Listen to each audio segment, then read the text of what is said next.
Atong nadungog nining atong ebanghelyo ang pagtawag ni Jesus kang Levi. Si Levi o si Mateo usara kini ka tao. So usara ka tao, dunay duha ka pangalan. Kung sa ebanghelyo ni San Mateo, gamit niya ang pulong nga ngalan nga Mateo. Sa ebanghelyo ni San Lucas, gamit niya ang pangalan nga Levi. Usara ka tao, duhay pangalan. Unya, niining maong ebanghelyo, kita gitudluan sa dakong kamatuoran. Matud pa ni Jesus, ang mga tao nga way sakit, dili magkinahaglag doktor. Katong mga magkinahanglan og doktor, mao katong mga masakiton. Og ang mga tao nga gianhian ni Jesus, mga taong mga makasasala, mga masakiton. Mingon siya, wala ako muanhi sa pagtawag sa mga matarong, kundili sa mga makasasala, aron sila maghinulsol. So niini, giklaro ka nato nga the purpose of Jesus coming. Nganong ang Dios nagpaubos sa iyang kaugalingon, nganong ang Dios mipuyo uban kanato, nganong ang Dios naghalad sa iyang kaugalingon diha sa krus. Ang purpose aron kita nga mga makasasala iyang ayuhon sa samad nga bunga sa atong sala. Og ang iyang kamatayon diha sa krus nag-alim kanato sa mga samad sa atong mga sala. So nining panahon sa Kwaresma, gasugod naman kita ni atong Miyerkules Sabadles. Nining panahona ang panawagan kanato mauman ang paghinulsol sa atong mga sala. So ang unang step sa paghinulsol mao ang pagkaamgo, mao ang pag-ila ug ang pagdawat sa atong pagka makasasala. Nga dili kita mahimong bakakon sa atong kaugalingon. Usaw man nato pagkapanghimakak when we deny that we are sinners. Take note nga, when we deny that we are sinners, atong gitangtangan og kahulugan ang kamatayon ni Jesus diha ni anang krus. Kay ang iyang kamatayon alang man sa tanang mga tao nga makasasala. Unya, lakip ikaw ug lakip ako niining katawhan nga makasasala nga giluwas ni Jesus pinaagi sa iyang kamatayon sa krus. So kumingon kanita nga wa man koy sa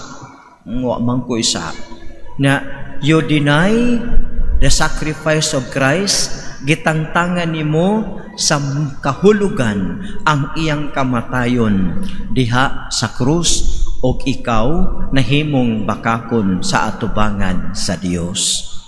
Sometimes makasugat tag mga taong ingon ana nga nganong mangumpisal man ko nga wa man koy sa. Laay mga tao nga dili makakita sa ilang pagka makasasala, o tungod kay dili sila makakita sa ilang pagka makasasala, dili sila makakita sa ilang panginahanglan sa kaluoy o pasaylo sa Dios. So daghan ka na mga tao na masugatan nato ingon ana ang ilang rason nga everything that they do is all right. Pero atong hinumduman nga pasalamat ta kay kita miangkon nga kita mga makasasala kay matud pa sa Ginoo wala ako muanhi aron pagtawag sa mga matarong kundili sa mga makasasala aron maghinulsol sila. So gianhian ta sa Ginoo aron maghinulsol. So atong tan-awon ang kinabuhi ni Levi or ni Mateo. Si Mateo usa ka tawo nga ang iyang trabaho tigkolekta og buhis dili alang sa ilang kaugalingong katilingban kundi buhis alang sa imperyo sa Roma. Og si bisan kinsa nga mag-alagad sa imperyo sa Roma giila sa ilang mga kababayan nga mga traidor. Giila sila mga kababayan nga makasasala. Tungod kay sa balaod sa imperyo sa Roma, mao ni ang certain amount nga kolektahon for the empire adunay balaod pod nga nagtugot nga the tax collector can add a little amount or can add amount para sa iyang kaugalingon. Busa ang mga tax collectors ni adto sa ilang panahon ni dato pag-ayo. Remember Zacchaeus. Si Zacchaeus is also a tax collector. Remember Matthew or Levi. Remember, usa siya sa tax collector. Unya, sa dihang gitawag siya ni Jesus, naghikay siya, nagkumbira siya dito sa iyang balay. Unya, daghan usab nga mga tao miadto. Unya, kung magkumbira, di dako-dako gud kay gasto. Kung ordinary ka nga tao, ordinaryo lang imong panginabuhian, di ka maka-afford og ingon ana nga bunggang kumbira. Busa ang mga tao, hated nila. They hate the tax collectors because they collected taxes for the empire and also they collected some amount for themselves. Mao na nga, ang kinabuhi ni Mateo or ni Levi, usa ka kinabuhi nga naamang gyapon kanang kuan ba nga I am a Jew. Nagyapon sa iyang kasing-kasing kanang pangandoy nga mahiipon o makonect sa iyang katilingban. But unfortunately, because of the nature of his work, walay makighigala sa iya, gawa sa iyang mga kauban sa trabaho. Walay mga Hudiyo nga mutagad kaniya, walay mo pansin, walay makigstorya. So hated man siya sa mga kababayan niya. Busa siya mag-inusara sa iyang kinabuhi. Siya naglingkod sa iyang opisina. Siya dito nagpaabot kanay mobayad og tax. Nagpaabot pod nga naa siya makuha gikan ni ining maong tao nga mobayad og tax. Anaa siya isolated gikan sa kadaghanan. Why community? Walay mga higala. Busa si Jesus, pagkakita niya kang Mateo or kang Levi, giing na niya, sunod ka nako. Sunod ka nako. The invitation of Jesus, sunod ka nako. Now, si Mateo nakaamgo nga diha kang Jesus makaplagan niya ang kahulugan sa iyang kinabuhi. Nga kang Jesus makaplagan niya nga adunay midawat kaniya. Nga diha kang Jesus iyang makaplagan nga adunay makigsuod kaniya. Adunay makigistorya, adunay mudawat kaniya, adunay mo pasaylo sa iyang pagkamakasasala, adunay mo pasaylo sa iyang daotang mga binuhatan. Busa diha dayon natagamtaman ni Mateo kanabitong urgency of the call of Jesus. That the call of Jesus is an urgent call. Kung niya pa to si Mateo sa atong panahon karon, basi naghikog na to. Basin kanang mental health man ang problema na to karon. Kay kanang wa kay higala, kanang ang mga tao mulabay nimo, muyamid sa imo, ang uban mag-BI nimo kay mo na imong trabaho, ang uban di mo tingog nimo, di mo pansin nimo, basin karong panahon na uso pa kani akong uso pa kaniadto kanang mental health, basin usa na si Levi nga mabiktima nining mental health. Apan mga igsuon atong hinumduman nga diha sa Ginoo there is an invitation to follow, an invitation to come closer, an invitation to be in a relationship with Jesus, an invitation to be with Him. Si Mateo mao na iyang naramdaman, iyang nasinati siyang kaugalingon nga, I needed God in my life.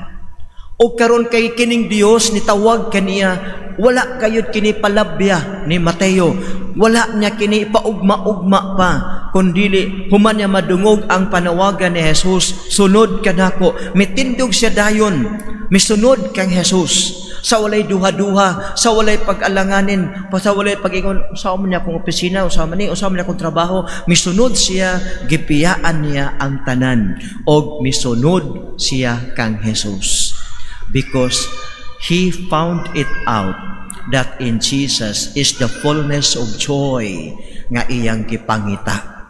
Na ang iyang bahandi, siguro nagsobra-sobra na ang iyang bahandi, tungod kay pwede man siya mukolekta og taxes of certain amounts para sa iyaha. So naghingapin na ang iyang bahandi, apan ang iyang bahandi wala makatagbaw sa iyang panginahanglan sa tinuod nga kalipay.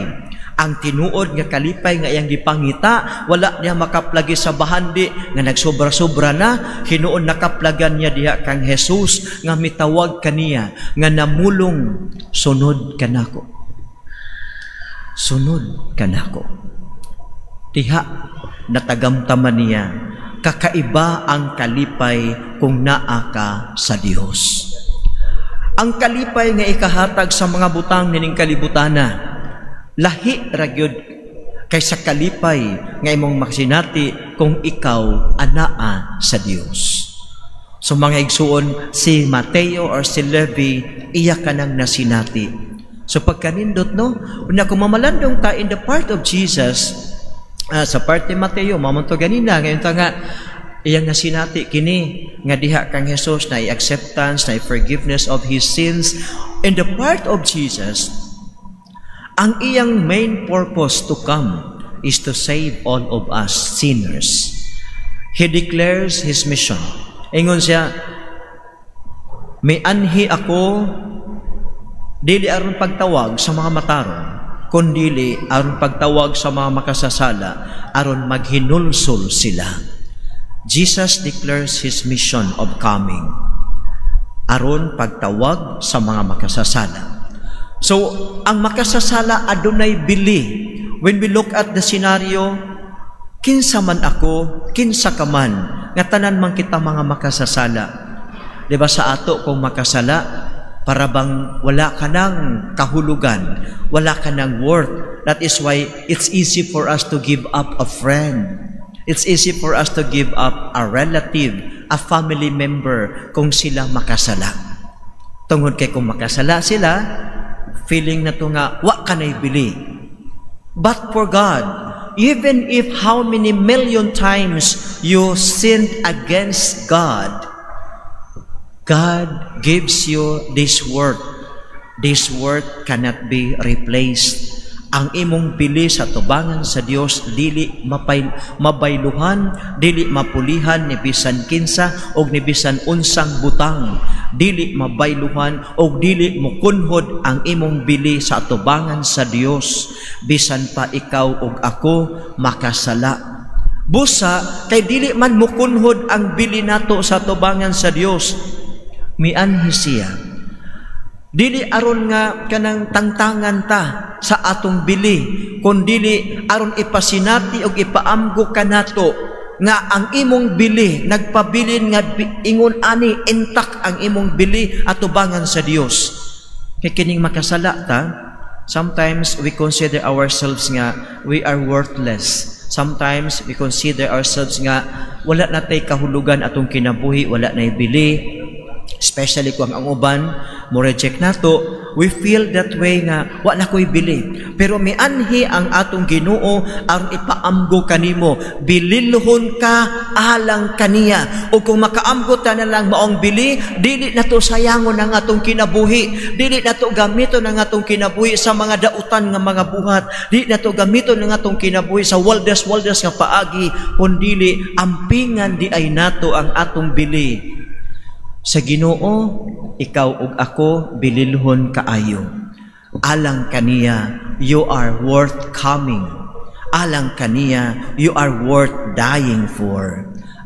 Busa, kung makaamgo kita nining atong bili sa atong kinabuhi at tubangan sa Ginoo, pagkanindot nga we begin to take care. We begin to be concerned of ourselves and we begin to refocus our attention to our destination. What is our destination? To go to the Father's house, to go to heaven. So mao na nga kining panahon sa Kwaresma is a reminder for all of us. The invitation is come, repent, and believe the gospel. Because sooner or later, remember, from dust you are, from then to dust you shall return. So kung mga igsuon, ingon ani di ay no pagkanindot nga in the eyes of Jesus ang imong bili intact, In the eyes of Jesus, ang imong sala is never an obstacle for Jesus to love you. Never an obstacle for Jesus to forgive you. Instead, because you have sinned much, the Lord showers His grace of salvation, grace of forgiveness, His mercy to the max. So, gibubo sa Diyos ang iyang kaluoy to the max. Ang iyang mercy, ang iyang pasaylo to the max. Mao na nga He died in that cross. Mao ni panahon sa Kwaresma, we are reminded of that, how much the Lord loves us and how much the Lord suffered for us, because you are worth dying for. When we realize that, ang kinabuhi di ay nato atong i-evaluate, i-assess nato atong kinabuhi nga, am I living my life according to the worth that God has given me? Am I living every day my life according to the value that I receive freely from God, my Creator and my Savior? Busa ang invitation sa panahon sa Lenten time nga, whatever obstacles in my spiritual life, whatever the things that I did before that separates me from Jesus, then repent. Magbalik loob sa Dios. Kay sa Dios, importante ka, ato unta pong maamguhan, kining kaimportante nato sa atubangan sa Dios. Kay kung di palang ta importante alang sa Ginoo, di gyud siya muanhi magpakatao o di siya magpakamatay ni anang krus. But He died for all of us, to forgive all of us. And then He has called us, come, follow me. Mga makasasala, gitawag niya, aron maghinungso.